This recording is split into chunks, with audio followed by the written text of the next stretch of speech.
Hey there, and welcome to the Apartment Building Investing Podcast. I'm your host, Michael Blanc. Super excited that you're here. Today's guest actually did quit his job with single family houses. Very rare bird, but now he does basically apartments full time. Before we get there, I have my co-host here.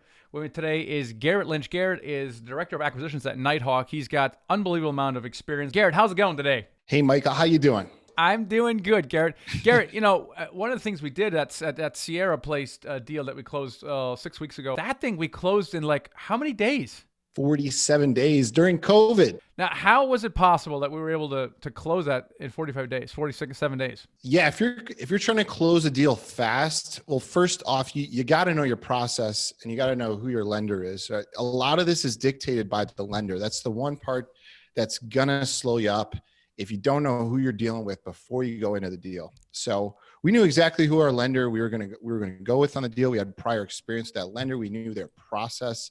If you don't know their process and you want to use someone new, understand it before you get into it. And then, hey, where are we going to get hung up? Like, where can we possibly lose traction on getting this deal across the finish line if it's not done quickly? Ask that question to the lender and they'll tell you, and they'll be like, you know what? We got to get third parties on site real quick. And if we can do that, we're going to be in good shape. And so I followed their lead on that. I said, all right, we might get caught in these specific areas and let's avoid that by doing them sooner because they dictate a lot of that. Now, obviously you need to have the money raised. You have to have that teed up. You have to have your internal process of due diligence ready. But a lot of the slowness in the process is dictated by the lender. This is exactly why we always have contract extensions, because the delay is almost always the lender. They usually give you like a list of documents and things that they're going to need prior to going into a deal. And so it's really good practice to get that before you even get the deal under contract. Just get that. Obviously, you're trying to get a term sheet early before you even get it under contract, but try to get that list of items and start to work on it soon. The other thing we've done that we didn't do even 2 years ago is we've gotten a lot more, shall we say, committed before we get it under contract. Now, typically we tell our students, don't get overly committed. Don't necessarily hop in a plane. Don't start putting deposits down. Don't start ordering appraisals, because you could be wasting your time going out and doing a bunch of stuff, spending money, and then you never get the deal under contract. And we have been doing more and more of that to be more competitive. But so there's a risk. How have we been able to mitigate the risk? Yeah, so you gotta just look at the stuff that's gonna take up your time versus what you're actually gonna spend money on. Time is extremely valuable. I get that, but there's things that you can pay for upfront, like putting your deposit in with your lender that costs $50,000 that you don't have to necessarily do right at that second. But you want to get everything ready to go leading into that. So when it's time to push the button, the day, aka the day you go under contract, you got everything ready and teed up. So that's really a big key into that is have all your documents lined up and understand your capacity for a raise going into it, understand what communications you're going to put out there, all that stuff. I think in that 7 to 10 day window while you're getting it under contract, do all that stuff. We did everything right. But at the end of the day, we didn't really know where it was going to end up with COVID. There's so much uncertainty. That deal, the Sierra Place deal that we closed so quickly, we used it as a tool to actually get this second one under contract that we're working on right now. It was almost by accident because I just wanted to close it because I know time kills deals. All deals, time kills deals. So I'm thinking this the whole time, and it couldn't be more true right now during COVID. I'm like, dude, time could kill this if we don't just beeline this across the finish line as fast as possible. And what ended up happening as a result of that is what's called luck, where preparation meets opportunity. Right now, I got this deal that we just did in 47 days, and I can prove it. It just happened. Lo and behold, there's a guy that needs to close a deal fast. Hey, look, we're the fastest guys on the block, and we just did it down the block. Take us. Don't even take this to market. And that's exactly what happened. So it was coincidental, but also not coincidental. Right? There are no coincidences, right? Speaking of lessons learned, you can learn so much from these experienced syndicators like George or Garrett. And we have over a half a dozen working with us, full-time syndicators that are acting as mentors, coaches for our students. And you have a chance to work one-on-one with them. If you value mentorship, then check out our mentoring program. It's called the Investor Incubator. And you can find out more at themichaelblanc.com/mentor. So I'm really excited about that. So check that out if you value mentorship and you want to accelerate your goals and avoid some of the bigger mistakes. So with that, let's get right into the interview with George. Let's do this.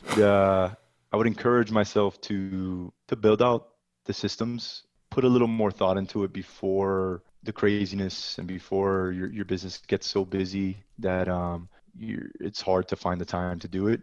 The other thing would be to skip single family and go straight into large multifamily. And do you think you could have done that? I don't see why not. I don't see why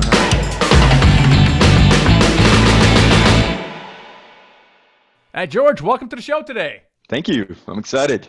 So we're going to get into your story, but give us a little background on yourself, 2 minutes or so, and just give us an idea who you are, what you've done, and then we're going to get into it because you've done a lot of really cool things. I'll give you the shorter version. I started with single family real estate about 15 years ago in college, studying to be an electrical engineer. Knew I didn't want to be an engineer, knew I wanted something else. That's when I discovered real estate investing. Finally ended up doing enough deals on the single family investment side where I quit my W-2 engineering position. I then started doing a lot of single family fix and flips, wholesales. I did some small multifamily properties and started doing some new development as well. Started a construction company about 11 years ago, and that was to scale my fix and flips. It worked well. I was able to get to about 45 homes a year or so. But then about 4 years ago, I was introduced to multifamily syndications. That really caught my attention. I had built a successful contracting company. I had built the single family investments, but it was very transactional. Didn't have that cash flow coming in. I didn't feel like I was building that generational type wealth. Looking at multifamily syndications and buying these large multifamily properties, I felt like I can do that, doing that. So I became extremely passionate about it. That's where I'm at now. I'm after this month should be at about 2,000 doors and looking to get to 10,000 as soon as possible. That is fantastic. That's awesome. Hey, so you were exposed to real estate early on in college. Did I hear that right? Correct. How did that happen? Because I was doing other things in college and it wasn't real estate. Yeah. No, it was towards the end of college. I started, I got in my head where I didn't want to be an engineer. I just knew I didn't want to do that. And I started doing some research and I kept coming across researching successful individuals, and they had real estate investing, either that had built their wealth or they had built more wealth with it. So wait a minute. So you didn't want to be an engineer, which I'm completely offended by because I was an engineer. Though, in your defense, I really didn't think too much about my job. I was like, I need a job. I just got to pay the bills. And engineering at the time, as is today, just you make a lot more money. So I was like, I'm just going to go that way because I'm pretty good with computers and math. And so I wasn't even thinking about, now, what led you to think about not a traditional career path? Because you're surrounded by friends, family, people around you who obviously the next thing after college is either more college or a job. What made you even think about something besides a job? I wish there was this moment that happened. That's what I'm looking for, George, a I moment, know. a flash. Growing up, I was around, most of my uncles own their own company. So, I was around that, and maybe it just kind of rubbed off, and I just felt like I needed to start my own company. Well, you had role models, it sounds like. I never had an entrepreneur around me when I was growing up. I didn't even know it existed. Like, the only thing I saw was my dad and some of my relatives, and they all had jobs. I think role models are really important just in anything in life, because without role models, you're limited by your own reality, really. And if you don't see something, you have to be super creative to say, well, there should be something like it. I haven't seen it before, but I'm sure it exists somewhere. I'm that kind of guy, right? And a lot of people struggle with that, which is also why explains why we have, I think, so few women in the business, even minorities in the business. There's just not a lot of role models. But you had role models in the entrepreneurial space, and at least it sounded like it was okay for you to at least think about it. Yeah, it was enough, I guess. Even thinking back, one of my uncles actually owned apartments. I wasn't around it that much, but it was there. I guess I knew it existed, or the opportunity was there.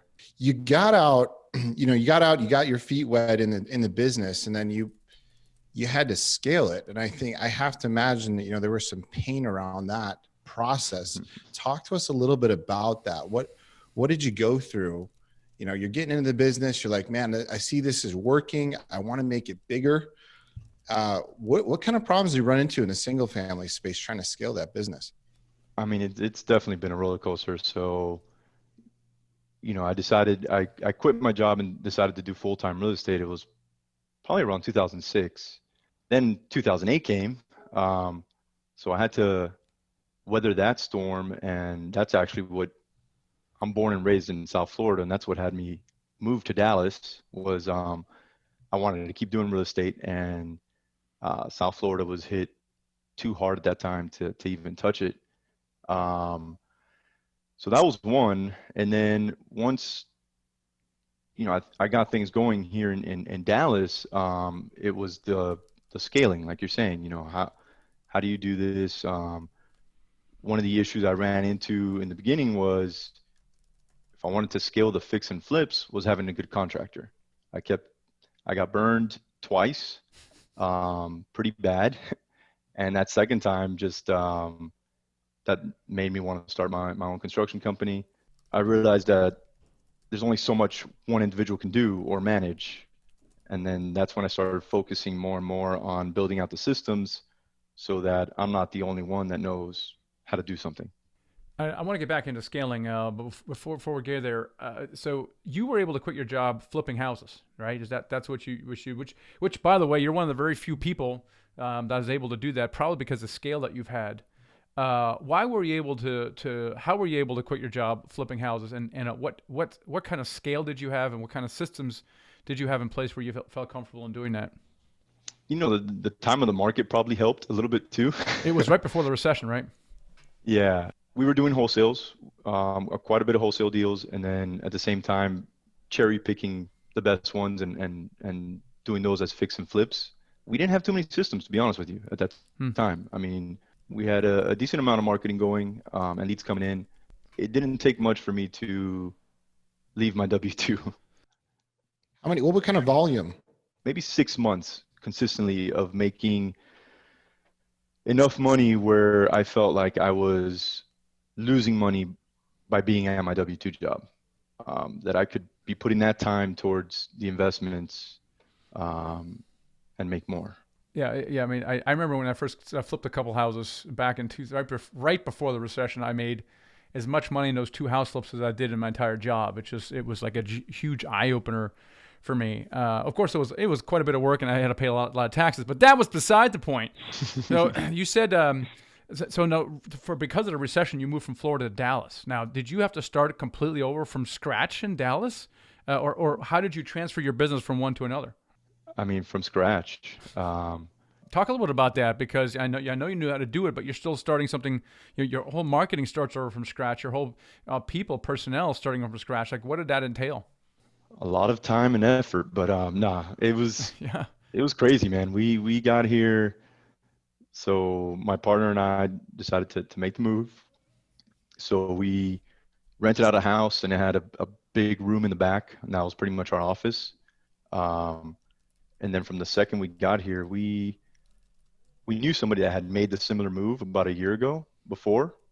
So we met with them, and they were doing pretty good, and we saw what they had going on. Every day we were networking. Every day we were out networking. We were at every single real estate association meeting.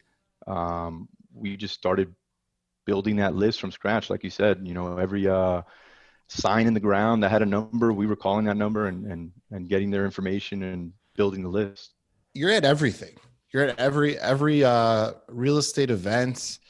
And so I have to think that, in the multifamily space now, I have to think that we're kind of going back to your beginnings, that, networking is a very important part of the business. Talk to us a little bit about that. How has it helped you, and what is your strategy around your networking and building your contacts? I'm glad you brought that up. So that is how I built both companies, right? The construction company and the real estate investing was through networking and building those relationships. Some down that road or that journey, I kind of lost that. You know, I stopped going to networking events. I stopped educating myself, and I got so involved in the day to day. But when I got into multifamily, I realized that was going to be even more important than it was. So I had done it before. I knew the steps I needed to take, which was pretty much go to everything.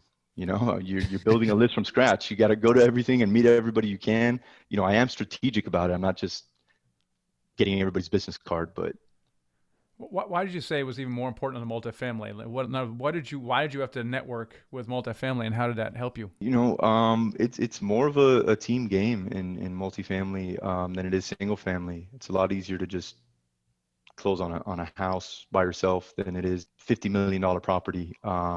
That's why I say that. You know, you're gonna have to meet some partners. You're gonna have to build a team. And like myself, we have a lot of co-GPs on our deals that we partner with. So it's really important.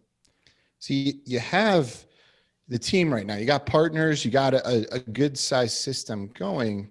Do you still go to every event? What are you taking away now versus, you know, maybe in the beginning, you know, you're trying to get that network going. What is like what are you looking for now when you go?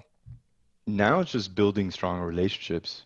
You see some of the same individuals. I mean, you always meet new people too, but just building that stronger relationship. Like every time I see you out, we get to build on our relationship and hopefully partner on a deal. Now you said you have a partner for your single family houses, and it sounds like your partners on the multifamily. Talk about your partners. Why did you partner, and what's the value of those partners? How do you split up your roles a little bit? You know, one of the reasons I decided to go the multifamily route and put all my focus towards this is because I want more time, right? The freedom and time to spend with my family. To do that, it needs to be built like a business. It can't just be a solo entrepreneur.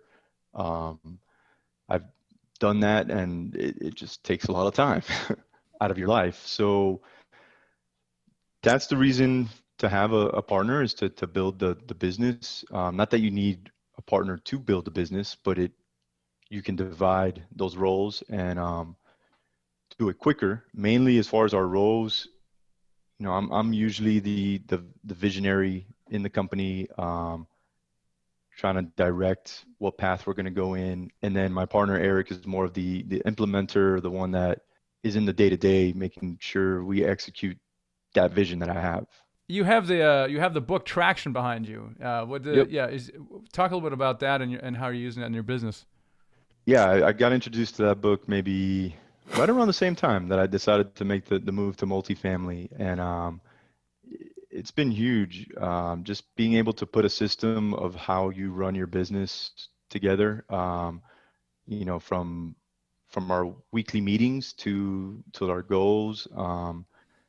It just it helps track it all and keep everybody in line and on the same page. So I mean, it's been massive. Compare multifamily, because that's what you're doing now, to other stuff you've done, like just some pros and cons. Because you've done a lot of stuff, and you know, arguably, you've built a pretty significant business around single family houses and wholesaling, and then a construction company. So, you know, you kind of talk about how multifamily is, you know, different or similar, and maybe which one you like better. You know, the thing that I like about multifamily is if you're able to build a solid portfolio of multifamily properties, there's a lot more you can do with that. You can branch into other companies or bring in other companies in-house. Even with the single family, you know, the idea of starting my own construction company was, one, to take care of our flips, but to also be able to offer that service to other investors. So I feel like in multifamily, there's so many different ways you can go with it. So how many projects are you guys working on at any given time? Because you guys are doing your own stuff with the construction company, and then you take on new clients. How do you manage all that? Talk about that. Putting together a good team. You know, it depends. COVID slowed us down a little bit as far as the amount of projects, but we're built to be able to take on and continue to take on more projects. I do have the luxury of being a little more picky on what projects we we take on. That's one thing I learned early on in the beginning. I'd pretty much take on anything and everything. And there was no real focus. It was just like, yeah, you need a general contractor to do this. Sure, we can do it. If the project's not a certain size, then it doesn't make sense for us to waste resources on there. I don't want to say waste, but pool resources. And yeah, we've got systems in place. If we need to bring on more project managers, we can easily do that and take it from there. You talk about people a lot, like team members, and it's all about the team and partners. It's a very common theme. And I'm just wondering, how are you attracting these quality team members? Can you share any kind of secret sauce to attract these team members and possibly even to keep them? It's just putting the word out there. I think we don't have a real secret sauce. And anybody that knows the way we worked or works here, they talk good as far as how we work with each other. And then how we keep them is, I always want to make sure everybody's happy and everybody's expectations, as far as their expectations from us, are being met. Continue to check in with them on it. So you have a construction company. Do you guys have a property management company? No. Have you thought about starting one? Yeah. Quite a bit, but not yet. I mean, I just I know what it's taken to build the construction company, and I know what it's going to take to build a good property management company. And I don't think we're there yet. I think I mentioned 10,000 units by then for sure. So what is the consideration of a property management company? Because typically, we tell our people, it makes a lot of sense to third-party manage. However, at a certain size, as the amount of asset management fees and property management fees gets larger, at least for us and some of our peers, property management is probably the hardest part of it because maybe the properties are geographically, dispersed. Sometimes even within you have different property managers. Even within the same property manager, you have a different regional or a manager. And so you get inconsistent results. And, we constantly struggle with that. And so we thought about, my gosh, wouldn't it be great to start a property management company so at least we have more control over it. It's at the end of the day, it's still a people problem, right? Because it's still all a function of the people that you're bringing on. And if they don't perform, you have a problem. If they leave, you have a problem. What is the consideration that you have as you think about creating a property management company? Why would you do it? And you said 10,000 units, but it's probably before then, I got to say, George. And getting to that point. Getting to that point. So why would you do it, and when would be the right time to do it? Why I would do it is you're 100% right. I mean, it's just control. Whatever you can bring in-house. Same reason I brought in the construction in-house. You have more control. You're able to implement your systems, your procedures, and you make sure things get done a certain way. My biggest thing with property management is it's all about hiring and firing. Hiring, finding the right people, firing them when they're not. That is probably the hardest aspect of building any business. Construction is no different though. Construction is kind of a high even, and I was in a restaurant business, very high turnover. Unfortunately, it's a very challenging business. What's preventing you from doing that right now? Time. I'm focused right now on building the portfolio, and I feel like it would take a good portion of my time. I mean, Garrett, for us, I mean, we would do it only if the problem becomes not only just intolerable, but you really need someone to head that up. Like you said, you got to bring in a team member who has most certainly have done it before, right, Garrett? I mean, that's the thing. I've done it. I know it happens. Yeah, I know exactly what happens. My first business, we did it because we just got so fed up with the third-party management companies we were using. So we're like, let's just try this. It's a challenge. It's challenging. And I would agree with you, George, that it definitely is about that HR department. I didn't even know that you needed to screen people in the beginning when we started our company. And I learned real quick that that's what you do. So you're absolutely right. It's do you want to take on that time to get into the whole HR side of property management?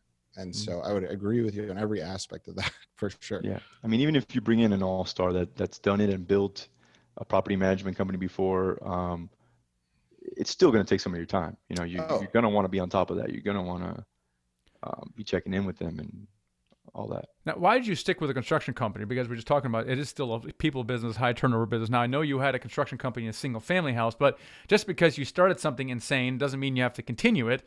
And you decided to continue doing it through the multifamily. Why?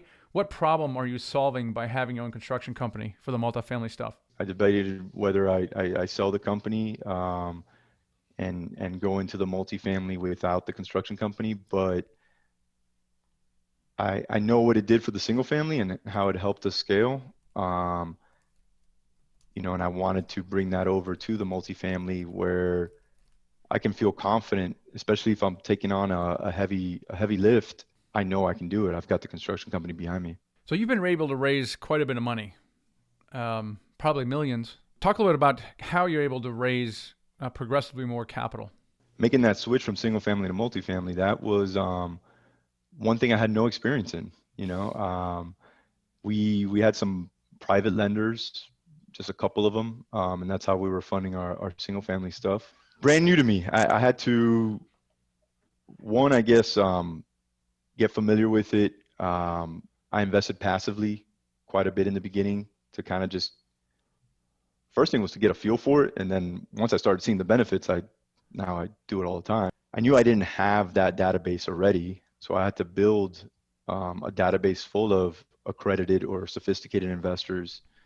I've always been good at marketing, so I didn't think it'd be an issue, but definitely had to ramp that up. What do you mean by marketing? What are you talking about, George? The stuff you do every day. No, just branding yourself. One, if starting from scratch and just coming into the world of multifamily investing, nobody knew who I was. Nobody knew who Elevate was. I needed to start with the branding, and then I needed to build that platform and now expanding the reach. How are you doing that? Talk about the elements of your marketing. So I've got a VA that works for us full time. He does a lot of our content building and then posting on our business page, and we've got a Facebook. So platform wise, we're posting daily on Facebook, LinkedIn, Instagram. I've got my personal pages, and then we've got our business page. The VA helps creating a lot of that. I still kind of manage my personal pages, and then that's social media. So then we create a funnel wherever, once we get those leads that come in, which then gets into our database, which we keep in a CRM, and then we do email marketing. We need to get better as far as text. I saw you guys are doing some of that, and the voicemail stuff, which is great. We're tinkering, tinkering. Yeah. If we don't, we don't want to piss people off. On the other Correct. hand, we find that a lot of investors, specifically, though the open rate is very high, the open rate is not 100%, and so we know a lot of people either are not seeing the emails, and we also know that when we do a deal, and then they find out that they couldn't get in, they're also pissed. Why didn't you let me know? Well, we did. We sent you like 5 emails. You didn't open any one of them. I never saw it.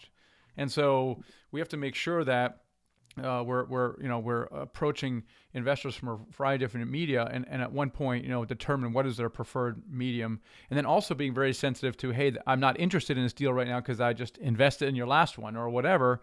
Yeah.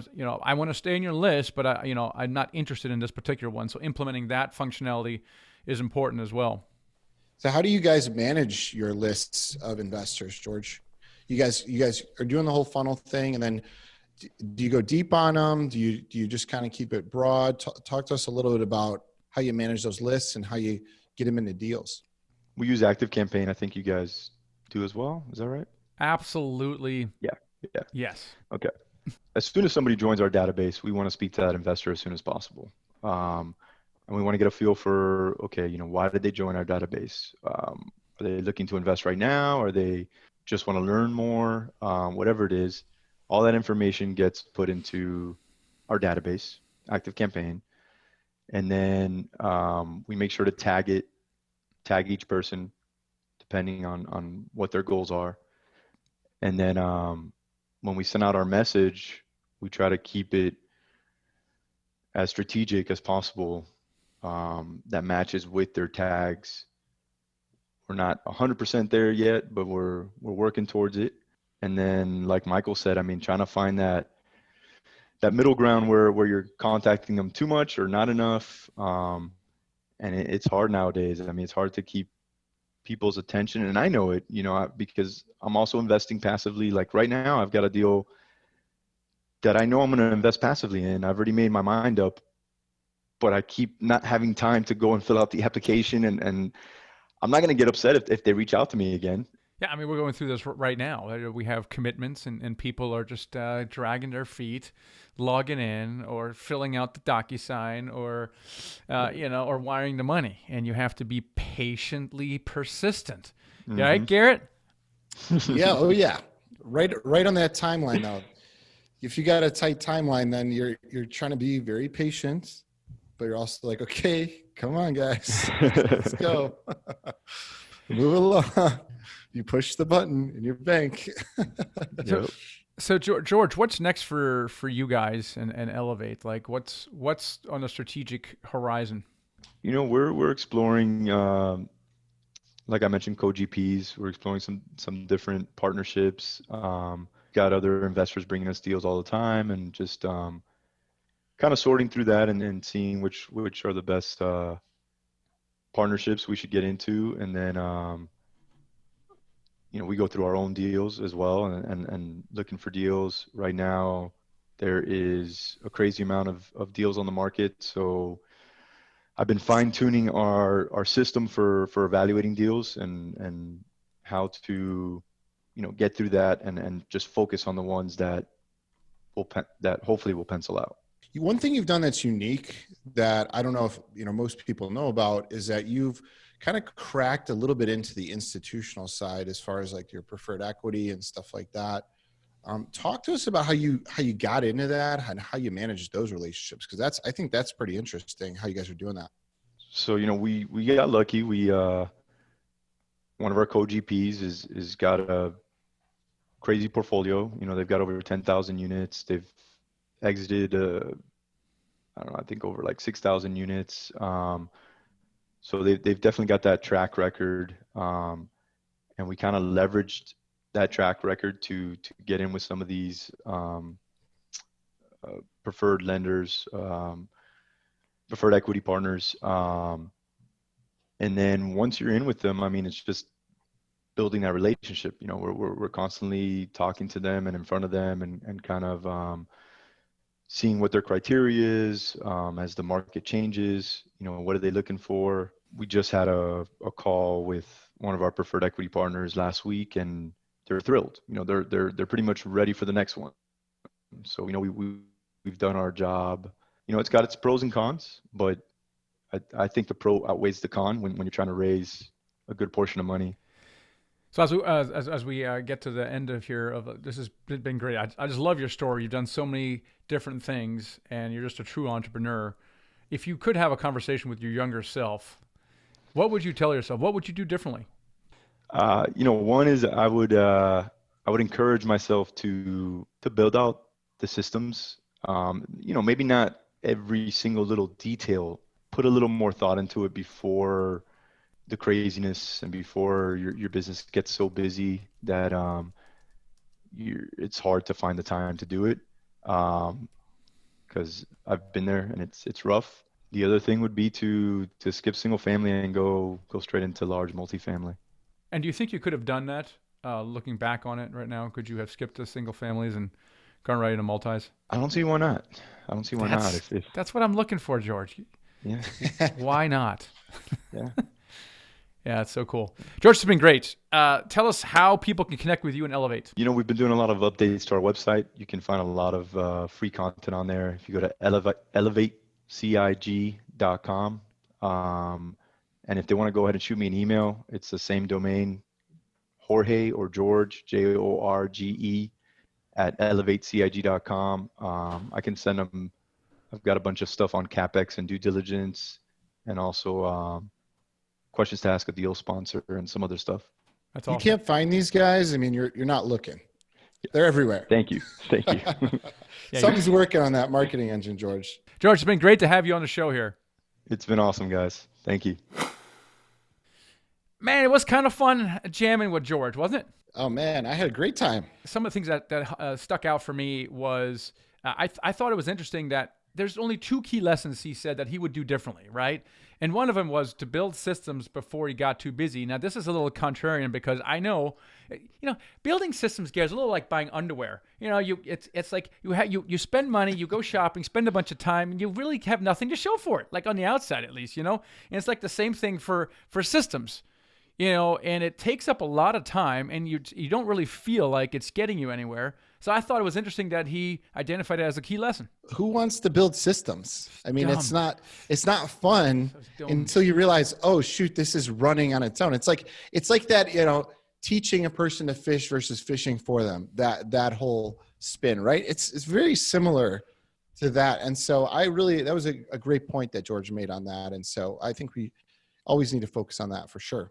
Another thing I took away was to keep that networking going. It's something that I knew I want to hone say, in on like, that. I knew you would. You're like I know, hustling. because you see him everywhere. He's all over the place. You're like, why is he going to everything? He does so much big stuff. What's behind that? And so I had to ask that question. But he's a great guy. That's how I got to know him was through that. And I loved his point on just deepening those relationships, because realistically, when do we get to see our other peers that are operators out there? A lot of times it's at these events. And so I think you hit the nail on the head with that. It's very, very key to use those relationships. It's hard to network in person right now, but there's a lot of virtual opportunities to network. We had some virtual networking in Dealmaker Live. We have a virtual online community. We've had that for years at Dealmaker Mastermind. And in fact, this is a great place to network. I was just talking to Chris Roberts, one of our mentoring students, and he was very active in our Dealmaker Mastermind community. And in so doing, he attracted another guy who brought him a deal. And the reason he brought Chris that deal is because he was so active in the community, and he was answering questions. He also seemed very knowledgeable. So he chose Chris to bring that deal to. And there's so many ways that you can become active and meet people in online communities as well. And of course, the other thing that he said as a key lesson, the second one in my mind, was to skip the single family house. No, duh, George. I could have told you that. I don't have to flip 300 houses to come to that conclusion. But key lesson. I see. I feel like I'm the only person that skipped that thing. I didn't do the single family thing. In fact, it kind of repulses me. And it's no, you did the property management company though.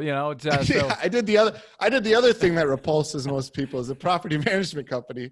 But yeah, so I would say that that flipping out of that, I guess I'm one of the few people that have done it, but I agree with him on that for sure. Mostly because I haven't done the other side, I guess.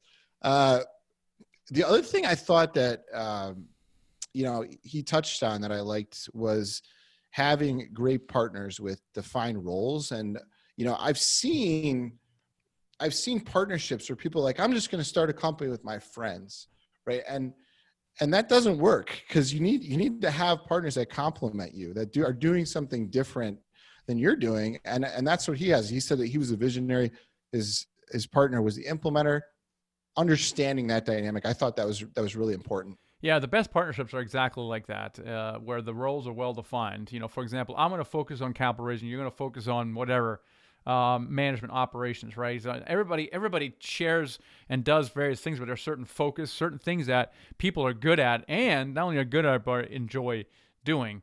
And that's the multifamily allows us to work into that. So that's why it's a team sport, and you can work into whatever strength you have, which is just awesome. So yeah, it's been a great interview. And I know some of you guys wondering, hey, how do I start investing in this thing?